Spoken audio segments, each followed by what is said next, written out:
Indradev ready થઈ રહ્યા છે. મારું માથું ફાટે. મમ્મી બહુ ખરાબ. અરે મેં કઈ નથી બગડ્યા, મારી કઈ ઇન્દ્રદેવ નું કયું ગામ હોય? ઇન્દ્રલોક. એટલે- ઇન્દ્રદેવ એટલે- દવા પીવે છે. સ્વર્ગ. તારે મારો ફોટો મોકલે ને કેવાય આ છોકરીને પહેરવાનું છે. આ વાતાવરણ હોય ને તો માથું દુખે. મમ્મી મારા ઇન્દ્રદેવ એટલા પતલા છે. મને આલુ પૂરી ખાવી. એ મારા બોડી પર કમેન્ટ નહીં કરા. આ ક્યાં આવે મમ્મી? Mummy please. આ કેટલી મોટી ધોતી છે ભાઈ. કમર પકડવા. કૃષ્ણાય વાસુદેવાય. મારી મમ્મી પાર્ટ ટાઈમ ડિરેક્ટર થઈ ગઈ છે. બખેડ્યું જ ને સ્વેટર ધીમે. હવે થોડું ઉપર આ તિલક કરવાનો ને. રાજા ઇન્દ્રદેવ પધાર રહે. એ ત્રાસુ થઈ ગયું.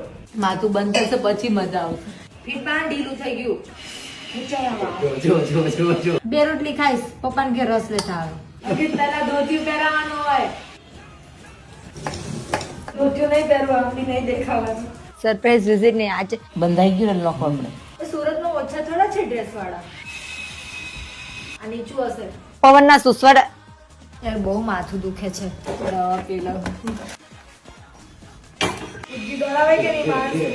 રાજા સૌથી છેલ્લે મુકુટ પહેરે. અડધી મમ્મી, છેલ્લા કેટલા દિવસથી નહીં ખાધું? એમ જ કયો છું.